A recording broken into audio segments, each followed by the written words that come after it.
There are two reasons why it is very wrong to publicize deliverance. Why I think it's very wrong to make public or someone undergoing deliverance. I think it's a very wrong practice. And one of the reasons why it is very wrong is because it stigmatizes the people that you take through this deliverance. Now, some of you do not know what stigma is all about. Stigmatization means to label someone or something as shameful, unacceptable, or unattractive. It also involves assigning a negative social or moral connotation to a person or a group or a certain behavior, often leading to social exclusion, discrimination, or marginalization. In a layman's language, to stigmatize means someone was actually embarrassed publicly. I see some of you that do not understand what stigma does to one's life. I once experienced stigmatization when I was young, and throughout my lifetime, I have not forgotten that experience. So what stigma does is that it keeps you shameful almost all your lifetime. I see one of the things that is catastrophic about making public people's deliverance is that it keeps them stigmatized. Let me ask you a question.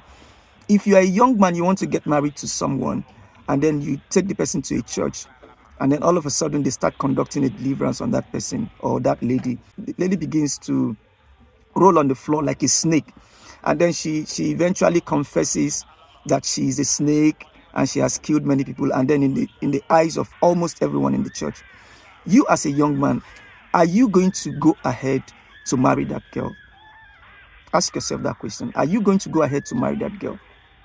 Now, even if the pastor assures you that the girl is now delivered, I can tell you for sure that even if you eventually marry that girl, you would always be making references to that incident. And then if you have, usual problems, usual misunderstandings in marriage, you realize that you'll be making references and you'll be saying things like, because of the things that you've done in the past. And also imagine if that lady does not have a child, or if that lady is yet to have a child. Now, it is easier for you, even if you don't say it out, it is easier for you as a man to say, oh, maybe during the times you were practicing your Ogbanje spirit or whatever, you had eaten up all the children in your womb. Now, that is what public deliverance does. I'm not against the fact that pastors should do deliverance. I was into deliverance before, and I know what it means. But I'm advocating that most of this deliverance should be done privately. You take your members to a deliverance room where you have just the prayer team, and then you conduct deliverance. And even sometimes you don't even do it in front of the spouse. You do it secretly, deliver the person. And I know a lot of pastors do this, a lot of prophets do this just for publicity stunts.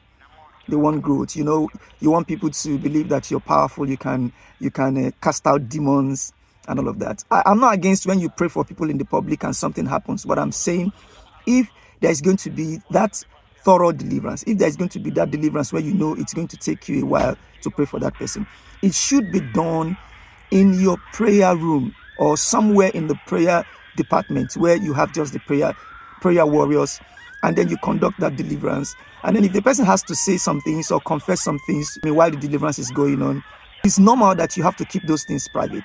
The second one that is most catastrophic, most destructive, where a prophet or a pastor calls out someone and says that the person that is behind your situation or your problem is someone in your house. Sometimes they go as far as mentioning the person's mother. It can be somebody who has a very good relationship with his mother or sisters, and then a prophet comes to say that the person that is behind what is happening to you is your father or is your mother.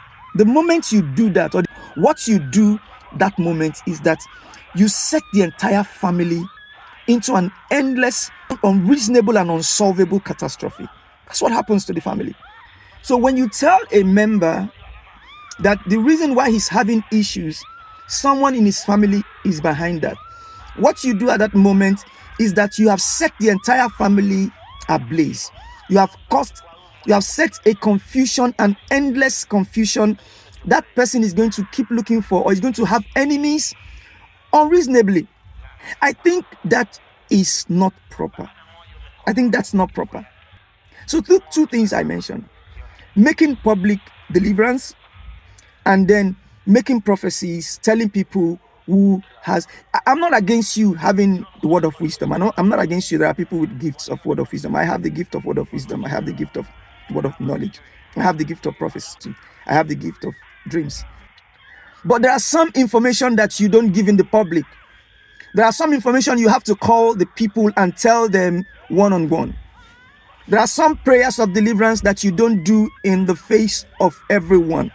There are some deliverance that you don't come or you don't put on social media. Some of you do this deliverance and your media team would edit them and then put them out, and then the church is mocked.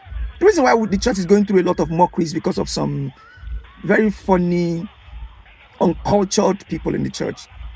All they think about is church growth. They want their church to grow. They want people to know that their church is, their pastor is powerful and can see visions, and then they cause more harm to the body of Christ.